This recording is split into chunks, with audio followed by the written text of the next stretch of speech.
Ki Prayogo tidak mengalami pergeseran letak. Sama sekali tidak. Seluruh tenaga agung Sedayu yang terhimpun seperti tidak terasa begitu berarti jika dibandingkan kekuatan Ki Prayogo. Lalu, ketika kepulan debu mengabur semakin tipis, kaki Ki Prayogo telah terhunjam sedalam betis. Sekujur tubuh Ki Prayogo menjadi kaku. Otot dan urat saraf begitu tegang hingga tak tampak dada bergerak naik turun. Agung Sedayu masih mengamati keadaan lawan. Ternyata ia membuat keputusan yang tidak dapat aku cegah. Desah pelan Agung Sedayu. Yang terjadi saat itu adalah kenyataan bahwa Ki Prayogo harus berpisah dengan kehidupan. Tumbukan dua tenaga inti berkekuatan dahsyat menjadi penyebab beberapa bagian dalam tubuhnya pecah. Ki Prayogo sebenarnya tidak mengerahkan tenaga melebihi batas, tetapi tenaga Agung Sedayu mampu menahannya kemudian mendorongnya balik.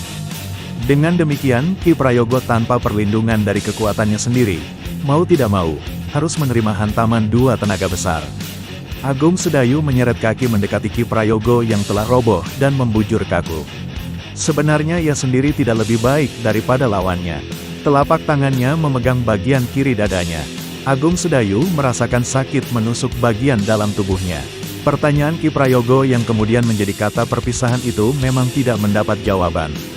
Jika masih hidup, tentu ia akan bertanya pada Agung Sedayu. Ia akan berusaha mencari jawaban tentang tenaganya yang terdorong balik dengan cara yang luar biasa. Tenaga inti yang memantul lebih keras dan dahsyat itu mungkin dapat menjadi tujuannya. Ki Prayogo akan mencari jawaban dan berusaha keras menggapai lapis lebih tinggi. Tetapi, itu sudah tidak mungkin dilakukannya. Ki Prayogo telah mati di tangan Agung Sedayu. Beberapa kali Agung Sedayu meringis kesakitan. Tetapi ia telah mendapatkan pengetahuan untuk penyembuhan dari gurunya, Kiai Gringsing. Maka yang dilakukan olehnya adalah mengatur kembali laju peredaran darah dan pernapasan. Ia membangkitkan tenaga inti yang terletak di bawah pusarnya lalu menyalurkannya ke seluruh jaringan dalam tubuh. Ia lakukan itu setelah membenahi duduknya. Perlahan dan kepastian, ditambah butiran jamu yang selalu dibawanya, tubuh Agung Sedayu berangsur membaik.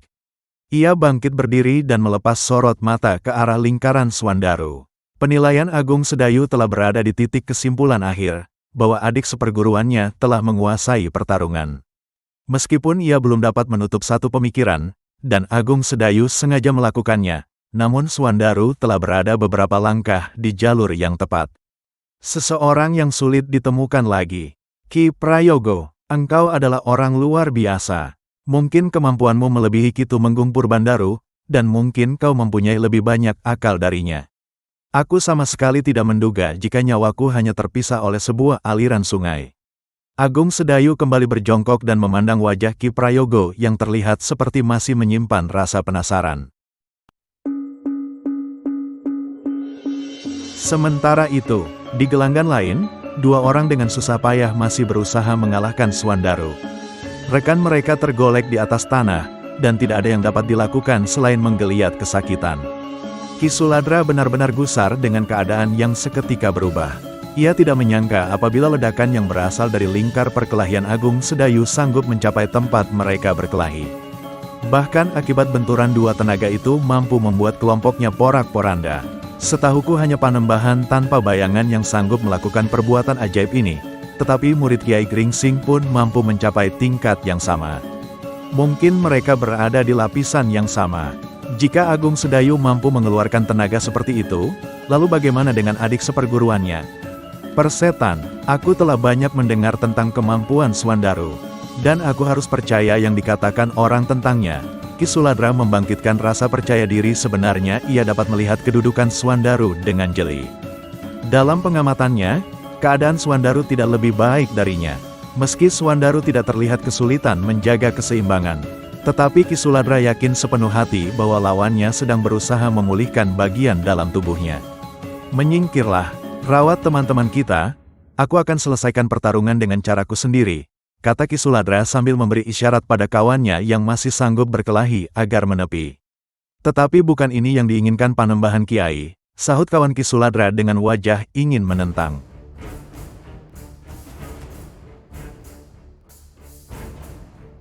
Orang ini ingin tetap menjalankan siasat yang telah ditetapkan oleh junjungannya, mengeroyok Swandaru. Diamlah dan patuhi aku. Sebaiknya kau tetap hidup agar ada yang melaporkan padanya tentang usaha kita, Ki Suladra membentak. Sambil mengamati Ki Suladra yang bersungut-sungut, kawannya berubah pikiran. Sepertinya ia setuju dengan Ki Suladra bahwa harus ada yang tetap hidup di antara mereka. Maka ia meloncat keluar dari lingkaran lalu menghampiri rekan-rekannya satu demi satu untuk membantu penyembuhan. Kini kau bertarung sendirian, Ki Suladara. Benarkan namamu adalah Ki Suladra? Aku mendengarnya menyebut namamu dengan kata-kata itu, kata Swandaru sambil menggoyang-goyangkan kepala. Tidak ada yang salah dengan namaku, tetapi ada yang salah denganmu, ucap Ki Suladra lalu mundur setapak. Ia merendahkan tubuh dan sedikit condong menghadap ke samping. Kedua tangannya mengepal dan sepertinya ia akan melakukan serangan. Swandaru terbahak. Ia tidak menutup mulut karena Swandaru ingin mengguncang jiwa Ki Suladra dengan pancingan dari bahasa tubuh. Sebut saja kesalahanku. Lihatlah, kawan-kawanmu telah terkapar dan untuk berdiri pun mereka tak sanggup. Kamu, seandainya dapat mengalahkanku, masih akan menghadapi Kakang Agung Sedayu. Permasalahanku terbesar adalah mulut besarmu. Agung Sedayu adalah persoalan kecil yang rela berbaris untuk dipanggil maju. Ia sama denganmu, kalian berdua adalah anak-anak manja yang salah diasuh oleh gurumu dan Raja Mataram. Mereka semua telah mati. Dan sekarang kalian akan menghadapi ujian sesungguhnya, ejek Ki Suladra. Swandaru geni sangat gusar. Ia benar-benar marah mendengar Ki Suladra menyebut nama gurunya dan Panembahan Senopati dengan nada mengejek. Mendadak Swandaru memutar cambuk dan menghentakkan ujungnya di udara. Tidak ada dentum suara ledakan, tidak ada getaran yang memukul gendang telinga, tetapi orang yang menyaksikan akan terkejut. Ujung cambuk Swandaru tiba-tiba berubah menjadi sumber angin. Lecut sandal pancing yang dilakukannya menghasilkan angin yang berderu kencang. Benar, Swandaru telah berhasil meningkatkan kemampuan selapis lebih tinggi dari masa hidup gurunya. Angin yang berasal dari lecut cambuknya sanggup menggoyang dedaunan pohon-pohon yang berjarak dekat dengannya. Kini Ki Suladra yang tertawa keras-keras. Kemudian berkata lantang, "Anak manja, jika kau berpikir dengan tenagamu itu dapat mengalahkanku, maka kau salah besar. Yang baru saja kau lakukan adalah sebuah permainan hiburan yang ada di banyak pasar malam. Terimalah. Itu upayaku menghargai kerja kerasmu." Ki Suladra melemparkan sekeping logam dengan lambaran tenaga yang tidak biasa. Kepingan itu deras meluncur dan mengeluarkan desing yang tajam. Swandaru mengumpatinya, tetapi ia bergeming, ujung cambuknya melesat menyambut kedatangan keping logam itu di udara. Ketepatan Swandaru memang luar biasa. Ia sanggup memecah kepingan itu menjadi dua dalam keadaan gelap. Tidak ada suara yang dihasilkan ketika dua benda itu bertubrukan. Tetapi, baik Swandaru maupun Ki Suladra menjadi terkejut. Kedua orang itu sama-sama melihat dan mengetahui bahwa kedua benda itu belum berbenturan. Namun keping logam telah pecah menjadi dua dan ujung cambuk Swandaru bergetar hebat. Dan Swandaru sendiri terdorong mundur dua langkah. Ia merasa kesemutan di bagian lengan hingga siku. Berulang kali ia menatap wajah Ki Suladra dengan rasa tidak percaya. Swandaru masih menganggap Ki Suladra adalah orang yang mengeroyoknya dengan kemampuan yang setara dengan Sekar Mirah. Tetapi sekarang Ki Suladra telah berubah begitu hebat. Apakah orang ini sejenis siluman? Bagaimana ia dapat mengubah kekuatannya sehingga sangat jauh perbedaannya dengan tenaga yang ia kerahkan ketika masih berkelahi secara keroyokan? Sulit dipercaya, tetapi aku telah melihatnya sendiri, gumam Swandaru pelan. Pendapat Ki Suladra tidak jauh berbeda dengan Swandaru. Jika murid yang termuda sudah sedemikian tinggi kemampuannya, lalu bagaimana dengan kitab gurunya?